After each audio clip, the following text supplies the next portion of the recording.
লাইলাতুল কদর কি ২৭শে রমজান? অনেক আলেম ২৭শে রমজান শবে কদর হওয়ার সম্ভাবনার কথা বলেছেন। মূলত এই কথাটি উড়িয়ে দেওয়ার মতও না। আসসালামু আলাইকুম আরহামাতুল্লাহি ওয়া বারাকাতুহু। আজ লাইলাতুল কদরের ২৭তম বিজোড় রাত। দেখেছেন কি চারিদিকে কত প্রতিযোগিতা, আমলের, ইমানের, দ্বীনি ইলম অর্জনের।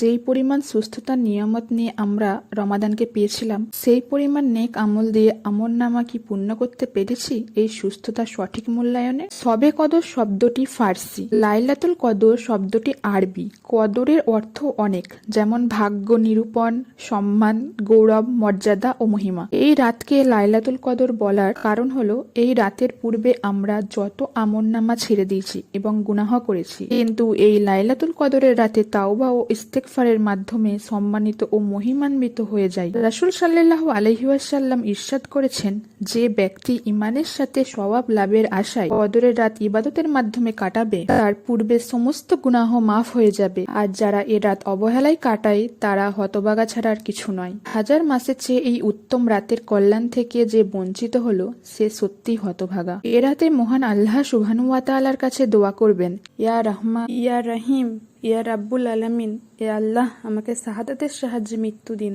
এ আল্লাহ আমাকে কালেমার শিক্ষা নিয়ে মদিনায় মৃত্যু দিন। এ আল্লাহ আমার পৃথিবীকে সুন্দর করে দাও এবং আলোয় করে দাও, আলোয় ভরে দাও। এ আল্লাহ কবরের প্রশ্নের উত্তর দেওয়া আমার জন্য সহজ করে দিন। এ আল্লাহ আমাকে বিচার দিবসের ভয়, কষ্ট ও আতঙ্ক থেকে রক্ষা করুন। এ আল্লাহ আমাকে দুনিয়াতে সফলতা দান করুন। এ আল্লাহ আমাকে সিরাতের উপর বিদ্যুতের গতিতে পার হওয়ার তৌফিক দান করুন। এ আল্লাহ আমাকে জান্নাতে আমার পরিবারের সাথে দেখা করান। এ আল্লাহ আমার যেসব গুনাহ মাফ করুন যা আমি মনে রাখি এবং যে পাপগুলো আমি বুঝি না। ইয়া আল্লাহ আমার পিতামাতাকে আশীর্বাদ করুন, তাদের পাপ ক্ষমা করুন, তাদের সুস্থতা দিন। ইয়া আল্লাহ আমাকে আরবি পড়তে, লিখতে এবং কথা বলার ক্ষমতা দান করুন। ইয়া আল্লাহ আমাকে আমার আত্মীয়দের সাথে সুসম্পর্ক রাখার সুযোগ দিন। ইয়া আল্লাহ আমাকে আমার হিসাব সম্পর্কে অবগত করুন এবং অন্যদের থেকে গোপন রাখুন। ইয়া আল্লাহ আমাকে সাহস এবং আরো ভালো সিদ্ধান্ত নেওয়ার ক্ষমতা দিন। ইয়া আল্লাহ যারা অসুস্থ তাদের উন্নত চিকিৎসা ও ওষুধ দান করুন। এই রাতের ফজিলত লাভের জন্য অতীতের সমস্ত গুনাহের জন্য আল্লাহর কাছে তওবা করতে হবে।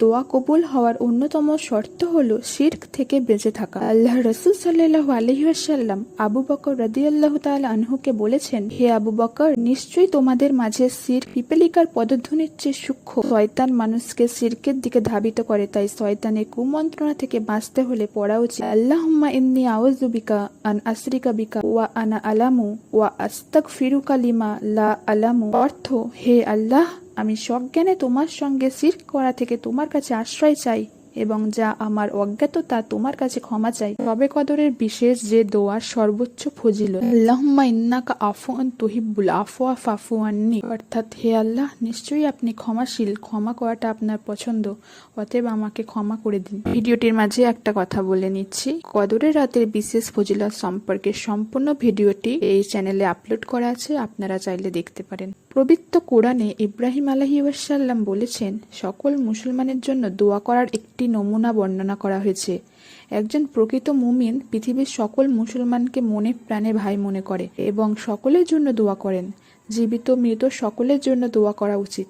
এই দোয়াটি হলো, রব্বানাগফিরলি ওয়ালি ওয়ালিদাইয়া ওয়ালিল মুমিনিনা ইয়াউমা ইয়াকুমুল হিসাব। অর্থ, হে আমাদের রব, আমাকে, আমার মাতা পিতাকে এবং সকল ইমানদারকে আপনি সেই দিন ক্ষমা করে দিন যেদিন হিসাব কায়েম করা হবে। সূরা ইব্রাহিম আয়াত নাম্বার 41। আল্লাহ তাআলা আমাদের সকলকে লাইলাতুল কদরের এই রাতে বেশি বেশি দোয়া করার তৌফিক দান করুন। আমিন।